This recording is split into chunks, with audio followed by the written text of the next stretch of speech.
कई लोगों की धारणा यह हो सकती है, उत्तम सत्य धर्म का पालन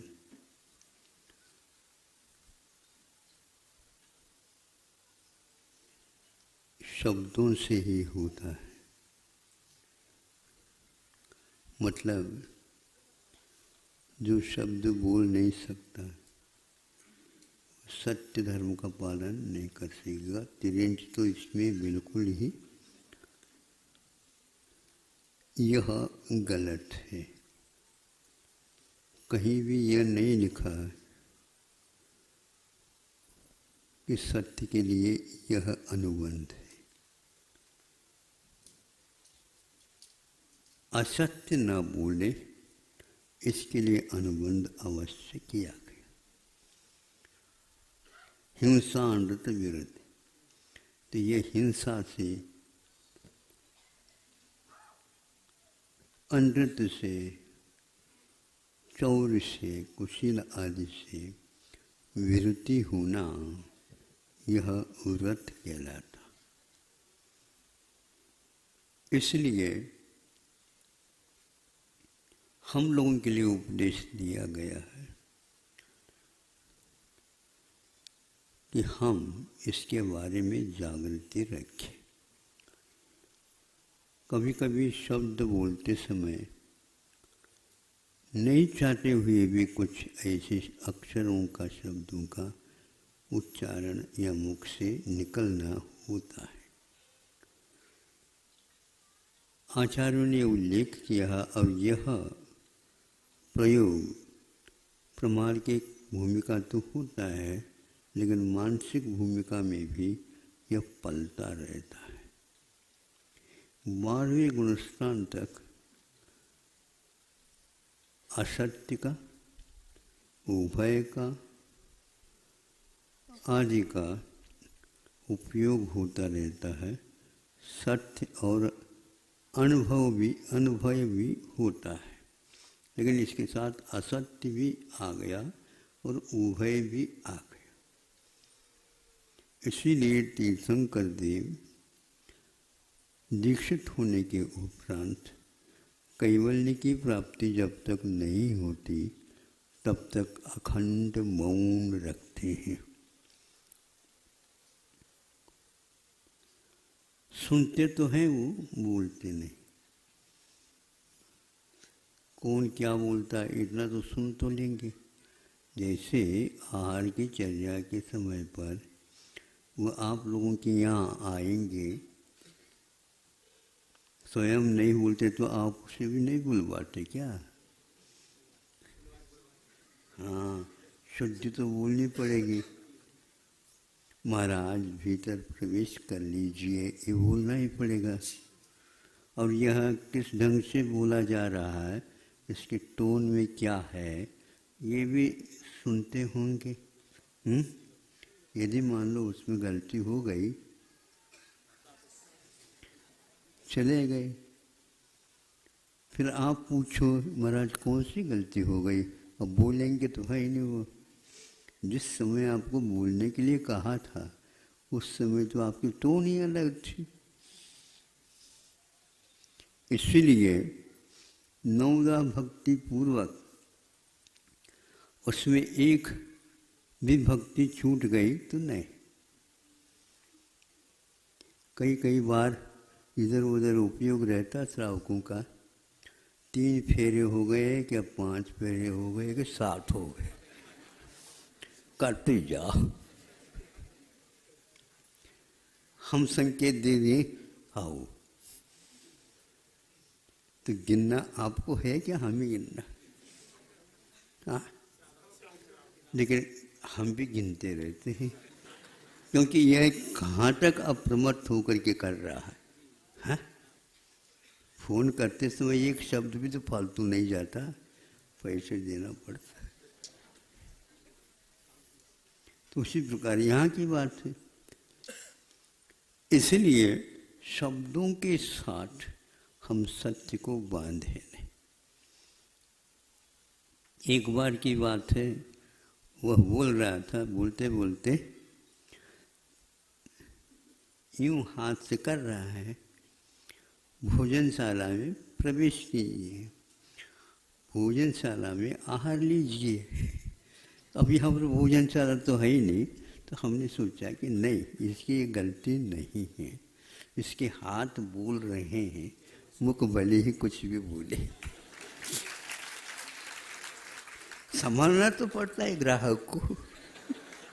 लेकिन उसका यदि दुरुपयोग करने लग जाते हैं तो फिर हम भी अच्छे ढंग से आपको संभाल लेंगे।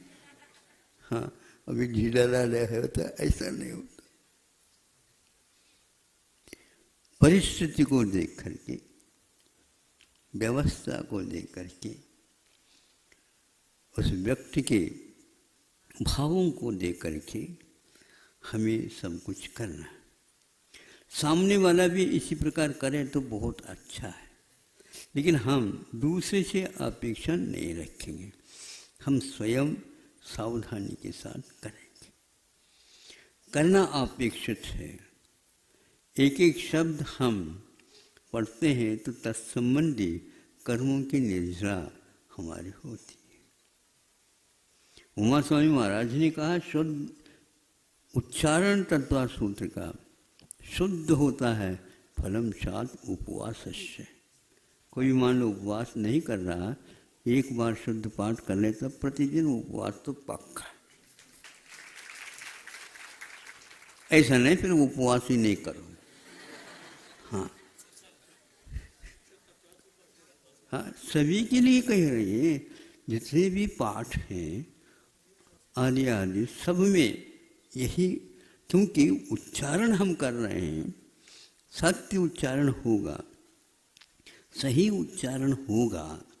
जहाँ रुकना, जहाँ पर गुरु, जहाँ पर लघु, जहाँ पर विसर्ग, जहाँ पर अनुस्वार आदि आदि, इन सब का उच्चारण सही सही होना चाहिए। उसके लिए ही उनका ये बार बार कहना है, सत्य को हम उच्चारण के साथ नहीं बांध सकते, लेकिन फिर भी उच्चारण के बिना सत्य की पूर्ति नहीं हो सकती। ये तो हुआ सत्य के बारे में ऊपरी बात। लेकिन आज का विज्ञान का युग है, शब्द के बारे में खोज काफ़ी हुई है, हो रही है। आगे भी क्या क्या होगी हम नहीं कह सकते, लेकिन मूल की ओर थोड़ी सी दृष्टि रखते हैं तो वो सब अधूरा जैसा लगता है। क्योंकि जिस प्रकार जीव और अजीव तत्व के मिलने से ही आश्रम होता है, अकेले अजीव तत्व की वो पर्याय, वो परिणति नहीं हो सकती, और अकेले जीव के द्वारा ही वो होता है आश्रम, ऐसा भी नहीं। किंतु भावाश्रम और द्रव्याश्रम, आगम में दो प्रकार के आश्रम, दो प्रकार के बंध, दो प्रकार के संवर, दो प्रकार के निर्जरा और दो प्रकार के मोक्ष तत्व, इन सब के जो दोनों के साथ कहा है, काई के लेना, ये पक्का है। तो इसीलिए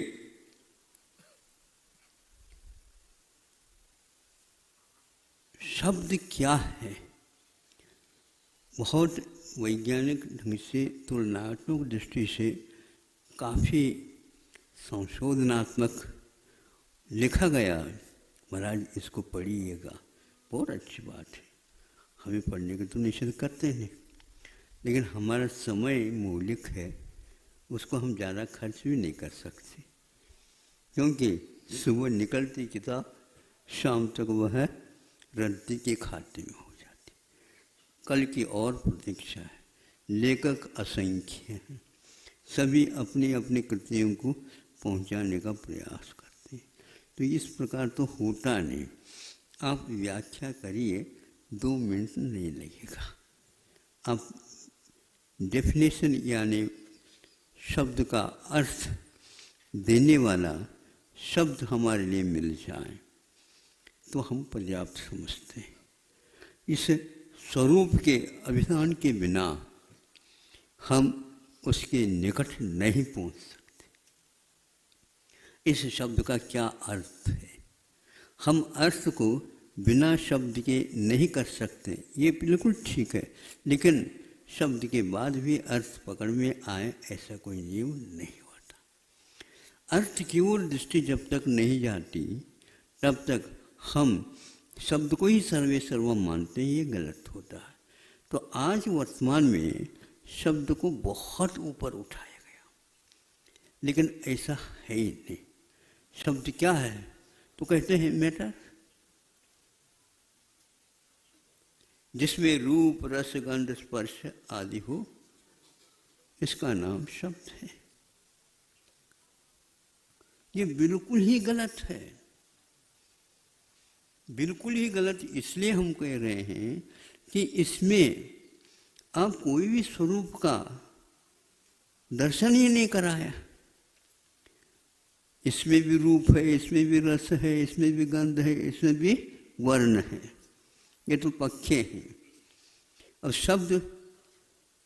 शब्द भी इसी प्रकार कोई पुद्गल होगा। कर्णेंद्र का विषय अवश्य है, लेकिन कर्णेंद्र का विषय ध्वनि भी है।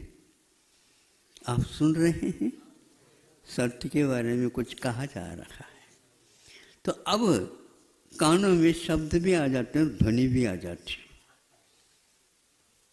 और ध्वनि जो है वह पौरुषे भी है, अपौरुषे भी है। ये पंचम अध्याय में शायद आज उल्लेख विवरण आ गया होगा। तो वह शब्द है कहाँ से किससे बना, मैटर। और मैटर में रूप रसगंध स्पर्श सब आ गए, ये गलत है। कर्मेंद्र का विषय बना है, इसलिए ध्वनि केवल पौद्गलिक है ये नहीं कह सकते। कुछ ध्वनि ऐसी होती हैं जो चेतना के बिना संभव नहीं होती। इसलिए मैटर कहना ये बिल्कुल गलत हो गया। ध्वनि के बाद शब्द का एक क्रम आता है। वह शब्द अथवा वह भाषा अभाषात्मक भी हो जाता है, अक्षरात्मक भी हो जाता है, निरक्षर रूप में भी हो सकता है। आपका अक्षरात्मक साक्षर आपकी भाषा होगी, लेकिन संगीत पंचेंद्री तिर्यंचों की भाषा साक्षर नहीं होती, लेकिन भाषा है, भाषा है। हमने चुटकी बजा दी, इसकी भी अपनी भाषा है, लेकिन बादल की गड़गड़ाहट जो हो गई तो वह बिल्कुल ध्वनि के रूप में आ गई। वादन के माध्यम से तो ध्वनि निकलती है, वो कोई भाषा नहीं होती उसकी, लेकिन उसमें भाव अवश्य रहता है। ये भाव जो रहता है ये बिना चेतना के संभव नहीं होता। इस प्रकार हम थोड़े से बारीकी के साथ सोचते हैं, शब्द का पोल खुलता चला जाता है। यह बहुत कुछ लिखा गया, फिर भी यह नहीं लिखा तो उसका कोई मूल्य नहीं। हम भाव क्या लें, हम तात्पर्य क्या निकालें, हम उपसंहार कैसे बनाएं? ये कुछ शब्द ऐसे हैं, क्या सार निकला इस सभी चर्चाओं का? ये क्या सार निकला? तो इतने सारे आप शब्द बोल रहे हैं, उसका सार तात्पर्य हमें बताओ, भाव बताओ। तद्भाव परिणाम, इसी का नाम परिणाम है। यह परिणाम चेतन के साथ संबंध रखता है, अन्य द्रव्यों के पास भी परिणाम होते हैं, लेकिन शब्द रूप जो परिणाम है यह जीव के बिना संभव नहीं। जीव मात्र के ये होता है ऐसा भी मैं नहीं कह रहा हूं। गधा भी पंचम आलाप लेता है, नहीं समझे? उसके भी आलाप है, उसमें भी स्वर है, उसमें सब कुछ है, लेकिन गधे की भाषा गधा ही समझे। हम नहीं समझ सकते, लेकिन हम यदि सीख ले समझ सकते हैं। ग्रंथों में आता है, एक अधिगम भाष्य लिखा गया अकलंक की समंत भद्र की कृति के रूप में, वह ख्यात है लेकिन मिलती नहीं। उसमें पशुओं की बोलियों के बारे में भी उल्लेख किया, ऐसा सुनते थे। तो पक्का है, कल नहीं परसों या 1 हफ्ता पहले एक कथा हमने सुनाई थी आपको। मंत्री के माध्यम से राजा का वध होना था, टल गया। तो यह बिना कहे भी इसमें भाव आ रहा है। संबोधन में कोई शब्द नहीं आता, अरे नहीं समझे। अब अरे अच्छाई के लिए भी कह सकते हैं, अरे बुराई के लिए भी कह सकते हैं, इसमें भाव है। लेकिन ध्वनि जो है उसके साथ साथ भाव के बिना भी इनकी क्या ध्वनि निकली। अब इनकी क्या ध्वनि निकली का अर्थ ये है, ये गंभीर विषय है। खुलेगा वो स्वयं खोल सकता है, नहीं है तो उसको खोलने वाले कई विद्वान विद्यमान हैं। आपको अपने वचन को शुद्ध बनाना है, आपको अपने शब्दावली को सुंदर बनाना है, उसमें मिठास हो, प्रसाद गुण हो, उससे युक्त बनाना है। कवियों के लिए अपने आप ही दक्षिणा मिल जाती है क्योंकि उसमें मिठास रहता है। तो कौन सी मिठाई है उसमें? तो मूल तो शब्द अपने आप में मिठाई है, लेकिन कर्ण कटक भी होते हैं। अभी तक तो स्वाद तो हम जिह्वा के द्वारा लेते थे, अब कर्ण पर भी आ गए हैं। शब्दों की जो मिठाई है वह कर्ण के माध्यम से ही खाई जाती।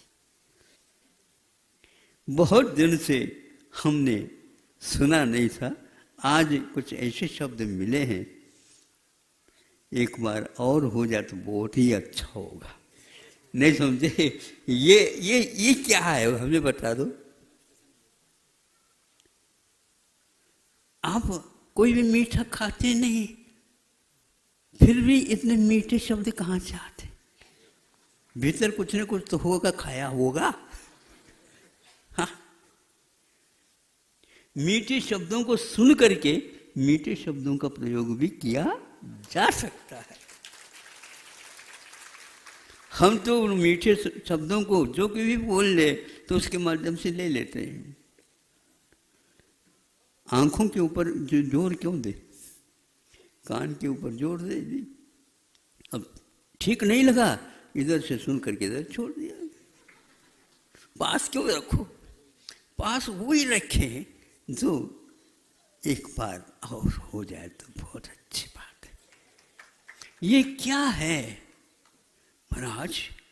इनके वचनों में जान है। जान मतलब, हाँ जान है, मतलब कई शब्दों के मृतक होते होंगे शब्द, ये जान है। हाँ, हम क्या बताएं, ऐसा तो ढूंढने के हो चले जाए तो नहीं मिलता। संसार में तो सब लोग बोल रहे हैं और सुन भी रहे हैं, किंतु संकलन करने वाला व्यक्ति एकाध बिरला मिल जाता। नहीं आता बोलना तो दीनहीन हो जाते हैं, बोलना मिल जाता, अच्छा आता है तो क्या मानी बन जाते हैं। किंतु बिरले ही विज्ञ होते हैं। ज्ञानी को भी हम विज्ञ कह सकते हैं, दीनहीन को भी हम विज्ञ कह सकते हैं, किंतु बिरले होते हैं, वो विरल ही होते हैं, वो विज्ञ कहलाते हैं। प्रज्ञा शब्द का प्रयोग आचार्य कुंद कुंद देव ने समय सार में किया। पन्नाए क्षेत्रव्यो, पन्नाए घेतव्यो, पन्नाए, इस प्रकार उन्होंने प्रज्ञा रूपी छेनी के माध्यम से उन शब्दों का प्रयोग कर रखा। वह सम्यक दर्शन के साथ, सम्यक ज्ञान के साथ, सम्यक चारित्र के साथ प्रमाद छोड़ने के बाद तो निकलता है। नहीं बोलने की अपेक्षा, मौन की अपेक्षा से हम शुद्ध शब्द का प्रयोग करना सीखे। समिति भी कई समितियों को पलटा सकती है, एक मौन कई समितियों को पलटा नहीं सकती।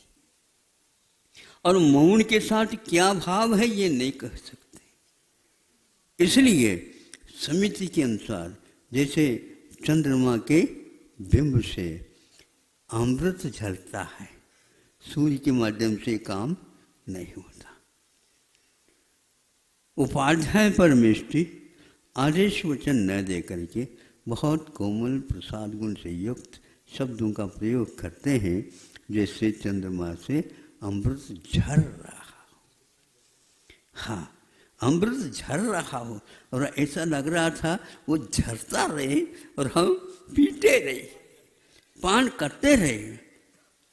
कर्ण कटुक शब्द सुनने से वह वर्षों के बाद नहीं, वह भव भवों में याद रहता है और उसका बदला भी वह लेना चाहता है। ऐसे शब्दों के बोलने की अपेक्षा से ऐसे शब्दों के हम प्रयोग करें। सीखे बोलते बोलते, दुकान में तो मतलब की बात बहुत अच्छे बोलते हैं, नहीं समझे, उस देहरे से नीचे उठ गए, देखना है ये क्या है, ये मतलब की बात हो गई। मतलब स्वार्थ, मतलब का मतलब तो होता है प्रत्येक शब्द में, लेकिन यहाँ पर मतलब का अर्थ होता है स्वार्थ। तो स्वार्थ का अर्थ न निकले, परमार्थ का अर्थ निकले, तो फिर स्व का भी कल्याण और पर का भी कल्याण निश्चित है। कोई व्यक्ति नहीं भी बोलता है, फिर भी उनके मुख पर ऐसे बोलने की एक प्रकार से भाव भंगिमा देखने को उपलब्ध होता है, तो थोड़े बहुत निगाह भी कर ले। महाराज आपको क्या होता है, नीचे नीचे देखते हो, थोड़े निगाह इधर कर लो तो यह पूरा का पूरा हरियाली छा जाए। भैया ध्यान रखो, बहुत हरियाली छा जाती है तो भी गैया के लिए वह हानिकारक होती है। लेकिन महाराज बहुत ही रूखा सूखा भी ठीक नहीं है, रूखा रूखा सूखा सूखा वहाँ पर दे देते हैं जिस समय गैया दूध नहीं देती। नहीं समझे। और गैया जब दूध देने लग जाती है उस समय भी केवल हरियाली नहीं चलते, हाँ उसमें भूसा भी मिला देते हैं। चने की भाजी है, नहीं समझे, और मसूर की भी है, और भी कई प्रकार के में करके उसमें और कुछ गुड़ वगैरह मिला करके, नमक की डली भी डाल करके वो सूखा सूखा उसके लिए उसमें मिला देते हैं, फिर बाद में पानी वगैरह दे देते हैं, तो वह उसके चाव से उसको भी खा लेता है। तो ऐसी पद्धति होती है और होना भी चाहिए। एक ही एक होने से मुंह एक प्रकार से कड़वा हो जाता है। बहुत मीठा खाने से मुख क्या होता है, कड़वा होता है। क्या करेला खाए थे क्या? करेला नहीं खाया, अति मात्रा में मीठा पहुंच गया था, इसलिए वह सुबह सुबह आप खाओ या मत खाओ, लेकिन सुबह सुबह नीम की ही दंतमन कर ले, फिर इसके उपरांत मीठी चीज खा ले। अब यदि वह नहीं करते हैं तो हमेशा हमेशा कड़वा, क्या पता आजकल तो मुख तो बिल्कुल कड़वा कड़वा ही है। तो यह भीतर पहुंचने के उपरांत कड़वाहट पैदा हो गया, हमारे भावों में भी कड़वाहट पहुंच जाता है, हमारे भावों में मीठापन भी पहुंच जाता है, हमारे भावों में स्पष्टीकरण की नीति आ जाती है। और कुछ लोग कई बोलते हैं लेकिन कभी स्पष्ट कुछ भी नहीं होता। अस्पष्ट मत बोला करो, अस्पष्ट में एक प्रकार से संदेह पैदा होता। लेकिन कुछ प्रसंग ऐसे हैं जहाँ पर संदेह होना स्वाभाविक होता है। हम कितने भी स्पष्ट करें तो वो नहीं हो पाता। सामने वाला व्यक्ति उसको इसी रूप में ग्रहण करता है तो हम क्या कर सकते हैं। सामने वाले व्यक्ति सही सही दिशा में ग्रहण करे। हमारी ही बात आप देखना चाहते हैं तो ये गलत है। आप सही दिशा में कितने हम इसका अर्थ ले रहे हो ये भी तो बताओ। हमारा तो यही भाव था आप सही दिशा में इसका अवश्य चिंतन करेंगे, लेकिन आप लोग चिंतन ऐसा कर दिया तो चिंता का विषय बन गया है। हाँ, इसलिए आप चिंता का जो विषय बना देते हैं, यह महीनों तक नींद नहीं आ पाती, समझे। महीनों तक, महाराज आप तो महीनों तक कह रहे हैं, वह तो पागल ही हो जाता। ऐसे शब्द जो पागल बनाने के लिए कारण हो जाता है। विद्यालय में कोई पागल नहीं बनाता, लेकिन कुछ ऐसे शब्द होते हैं जिसके सुन करके पागल हो जाते। स्वार्थ की ओर ले जाता है तो वह पागल बन जाता है। 10 व्यक्ति के लिए उपयोग के स्थान पर 1 व्यक्ति के लिए उपयोग होता है, बाकी जितने भी वो सब यूं ही रह जाते हैं, तो ये पागलपन कहलाता है। यह नीति कभी भी नहीं आना चाहिए। उपदेशों में तो कभी आना ही नहीं चाहिए, लेखों में भी इस प्रकार के आना ही नहीं चाहिए। संवाद में भी वाद विवाद होते हैं, ये निश्चित बात है, लेकिन उसकी एक सीमा होती है। उपसंवाद उसका संवाद होना चाहिए। साधुवाद हमेशा हमेशा संवाद का समर्थक होता है, लेकिन अप्रिय भी वह बोलता है। प्रियम बोले वदे, प्रिय बोलो। और कैसे बोले, या मिताक्षर बोलो। और कैसे बोले, स्पष्ट बोलो। और कैसे बोले, कटुक भी बोल सकते हो, लेकिन उसमें हित निहित हो। और ऐसे प्रिय नहीं बोलना चाहिए जिसमें उसका अहित निहित है। ऐसा भूल करके नहीं, अरे वो कैसे क्या बताएं, हमेशा हमेशा आपका शिष्य के बारे में कहता हो, उसके पीछे क्या राज है तो या तो भगवान जानते या तो स्वयं जानते हो। तो इसलिए हम भावपरक व्रत नियम, बोलना, प्रवचन आदि चिंतन आदि हम करें, और जो भाव से रहित है। तो वर्तमान में विज्ञान यदि शब्द को केवल मैटर कहता है तो यह किसी भी प्रकार से शुद्ध नहीं हो सकता। जब तक वचन योग नहीं होता और वह जब तक रसों में नहीं आता, एक इंद्रियों में किसी भी प्रकार से वचन आदि नहीं होते। ध्वनि निकालने के लिए भी उनके पास कोई साधन नहीं होता। जो ही रस हो जाता है त्यों ही वक्तृत्व को लाभ उसके पास आ जाते। द्विंद्रिय से लेकर के असंगी पंचेंद्रिय तक वह भाषात्मक नहीं, अनुभव भी होता है, ध्वनि मात्र रहती है।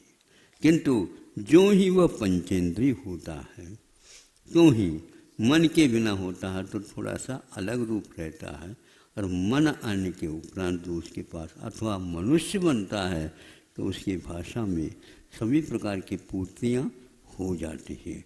इसलिए शब्द पौर से होता है, ये आप समझ लो।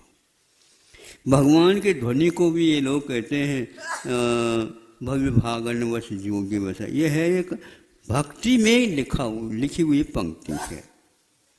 भव्य भागन तो है, लेकिन इसका अर्थ नहीं है यूं ही बिना पुरुषार्थ का होता है। बिना पुरुषार्थ का नहीं होता। त्रिभुवन हृदय विशद वक्कानम कहा है। ये कुंद ने पंचाशतिकाय के गाथा में, ये मंगलाचरण में लिखा है कि त्रिभुवन हृदय, 3 भुवन के हित जिसमें है और वह विशद मैंने स्पष्ट है, उसका नाम उपदेश है। ऐसे वर्धमान स्वामी ने हम लोगों के लिए बताया। ये यूं ही है तो आपको हम पूछना चाहते हैं, वैश्रसिक वह ध्वनि है क्या? दिव्य ध्वनि तो बादल में भी आना चाहिए। वो घन पटक दो, उसमें भी आना चाहिए, नहीं आता।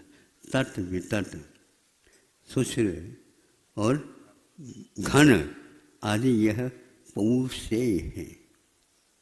पौरुषेय है, बिना पुरुषार्थ के नहीं हो सकता। पुद्गल में पुरुषार्थ नहीं होता। पुरुष के पास, मनुष्य के पास पुरुषार्थ रहता बोलने रूप, तो उस शब्द वर्गनाओं में इस प्रकार का भाव आ जाता है।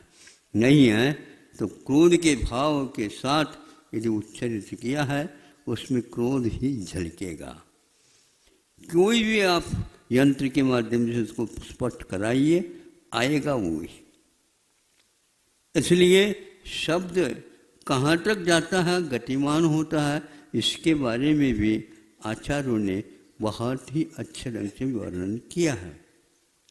जहाँ तक स्मरण है कि 13वीं किताब में किस प्रकार से शब्द उत्पन्न होता है, किस प्रकार से वह अपने विस्तार को लेते हुए 3 लोक में समाहित हो जाता है। स्कंदों में यदि और कोई इसके पास क्षमता है तो शब्द स्कंद में ही क्षमता है, दूसरे समय में ब्रह्मांड को छू जाता है। अब आप समझ लीजिए उसका अनुभाग कैसा है, बोलने में अभिप्राय क्या है, आदि आदि उसमें के साथ अवश्य गुम्फित होंगे, नहीं समाहित होंगे, इसमें कोई संदेह नहीं। इसलिए उनका 3 लोक के हित करने के भाव के साथ वह दिव्य ध्वनि निकली है, इसलिए स्पष्ट है और वह हितकारी है। कभी कभी वे भी अप्रिय वचनों का भी प्रयोग करते होंगे, ऐसी बात नहीं, क्योंकि अप्रिय वचन भी होना आवश्यक है। अप्रिय वचन बोलने से जो खाया हुआ मीठा ज़्यादा है वो भी पच जाता है। हाँ, हमेशा हमेशा बच्चों को हंसाते रहो, कभी भी नहीं हंसाना, पागल हो जाएंगे। हाँ, बीच में लाड़ बाड़ करते करते एक चांटा दे जाता है। आप नहीं दे सकते, वो देने वाले जानते हैं। फिर इसके उपरांत हाथों हाथ उस गाल को संभालते भी हैं, और इसके उपरांत थोड़े बहुत शब्द ऐसे बोलते हैं तो बच्चे की आंखों में से पानी भी आ रहा हो और वह हंसता हुआ आपको मिलेगा। वो भूल जाता है, क्योंकि उस पुचकार में जादू रहता है। इसलिए हमेशा हमेशा पुचकार करेंगे तो वह लड़का आपके सिर पर आकर के बैठ जाएगा, फिर तो आपको हिल भी नहीं सकता। बहुत कठिन है बच्चों का पालन करना, आप लोग तो समझते ही हो। और ऐसे यदि बच्चे आ जाए तो यहाँ पर संभालना और कठिन हो जाता है। संभल जाते ही बात अलग है, लेकिन संभालने से समझ नहीं आ जाता। ये सत्य बात उनके सामने वैज्ञानिक ढंग से, वैज्ञानिक कहने से आप लौकिक विज्ञान को ही मत लिया करो। विज्ञान का अर्थ एक प्रकार से आत्मा का एक परिणाम होता है, उसका नाम है, और वह विज्ञान विशेष रूप से ज्ञान पैदा कर देता है, किंतु वह मूल से संबंध हमेशा हमेशा बनाए रखता। तो वचन योग के अभाव में कभी भी शब्दों का निर्माण हो नहीं सकता, इसलिए केवल वह पौद्गलिक परिणति है, ये बिल्कुल गलत होता है। उसके पीछे जीव का पुरुषार्थ हुआ है, चाहे वह चतुर्थ काल में बोलो, चाहे वह पंचम काल में शब्द बोलो, दोनों वक्त उसमें शब्द के लिए यह स्वरूप देना ही पड़ेगा, उसके बिना नहीं। इसलिए अनेक प्रकार के रसों में इस शब्दालंकार को भी रख करके काव्य का सौष्ठव बनाया जाता है, लेकिन शब्दालंकार तक ही काव्य रह गया तो उसको दोबारा नहीं, अधूरा भी पढ़ करके रख दिया जाता है। हाँ, शब्दों के जंगल हैं। क्या कहा? शब्दों के जंगल है, और जंगल में फटक जाता है। इसलिए शब्दों जंगल होते हुए भी उसमें पगडंडी तो कम से कम रहना चाहिए, होना चाहिए। तो अब आ गया, अब आ गया, अब आ गया। अभी कितने दूर है यहाँ से गांव? नहीं समझे? गांव वाले बताते हैं अब आ ही गया, समझ लो, एक आध कोस। जब 1-2 कोस चल जाते हैं, अब कितना रह गया? ये कान कोस है बस, भैया वो भी कोस है और ये भी कोस है। हाँ, तीसरा व्यक्ति आ जाता वो भी कोस है। वो चौथा क्या कहता है, नहीं हो ही गया महाराज, लटकत जाओ, आप पहुंच जाओगे लटकत। हाँ सामने दिखाई तो रहा है। हाँ मतलब वो आ रहा है, आपको जाना नहीं, बैठ जाए पर। हाँ, आ ही गया। तो ये क्या है बताओ? ये सारे के सारे भटकन की बात हो गई। वचन योग को लेकर के अभी तक ये मीमांसा नहीं है, तो शब्दाचार जैनाचार क्या कहेंगे? इसलिए वो मौन रहते हैं। 363 मत होने में कारण यही एकमात्र। संदेह होता है अर्थ तक नहीं पहुंचते। तब अर्थ होने के उपरांत अनेक अर्थ भी निकलते हैं। तात्कालिक वहाँ पर कौन सा अर्थ निकालना, ये भी एक बहुत महत्वपूर्ण होता है। यह गुरुओं के माध्यम से, ग्रंथों के माध्यम से, तज्ञों के माध्यम से यह हमारे लिए स्पष्टीकरण होता रहता है। इसलिए शब्द मीमांसा वाणी का एक चमत्कार अपने आप में बहुत महत्वपूर्ण है। हमारे ग्रंथकारों ने ऐसे शब्द का प्रयोग किया है जो शब्द को सुनने के बाद अर्थ अपने आप ही झलकने लग जाता है। अर्थ का जो झलकना है वो शब्द प्रयोग बहुत प्रांजल माना जाता है और इस प्रकार हमारे लिए वह सुखद हो जाता है। फिर इसके उपरांत भाव क्या है इसका भी स्पष्टीकरण होने लग जाता है। तो भाव तक पहुंच गए तो प्रयोजन को आप बहुत जल्दी जल्दी पकड़ ही लेंगे। इसलिए आपको जिस किसी के मुख से निकला है उस शब्द के ऊपर गौर नहीं करते हुए वह जनवाणी से कितना संबंध रखता है और कितना पुष्ट है, ये देखना भी अनिवार्य है। विज्ञापन का युग है, अब ज़्यादा क्या कहें हम।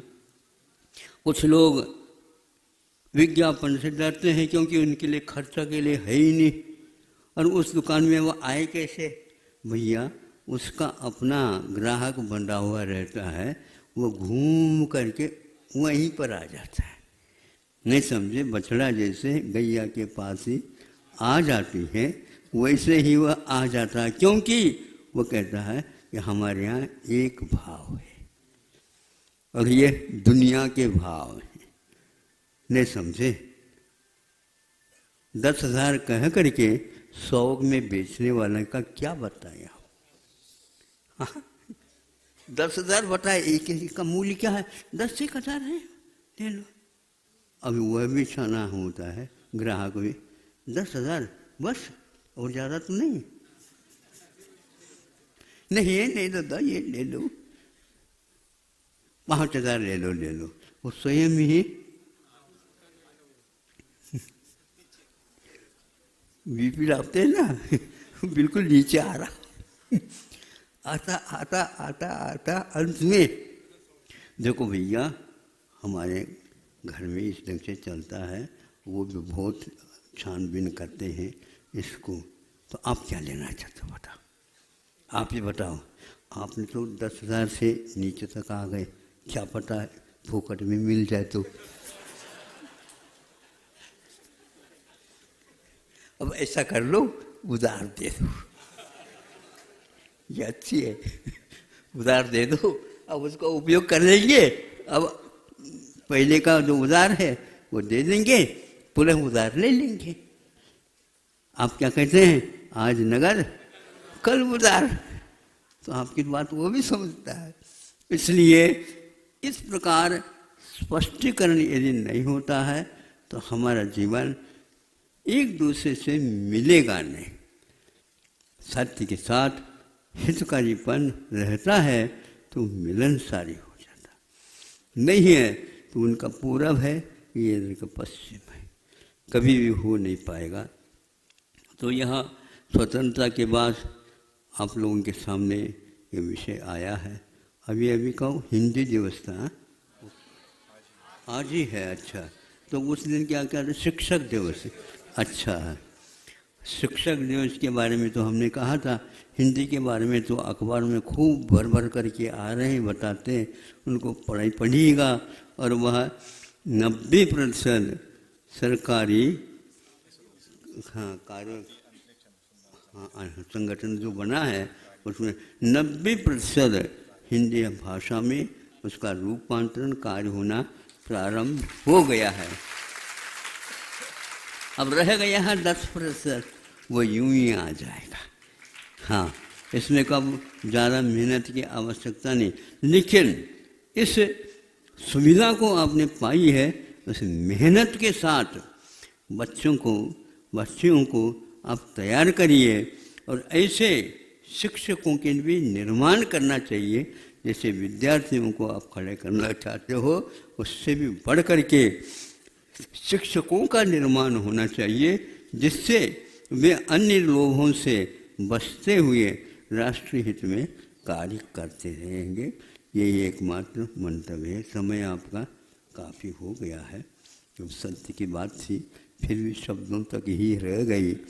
अब भाव तो समझ रहे हैं। अहिंसा परमो धर्म।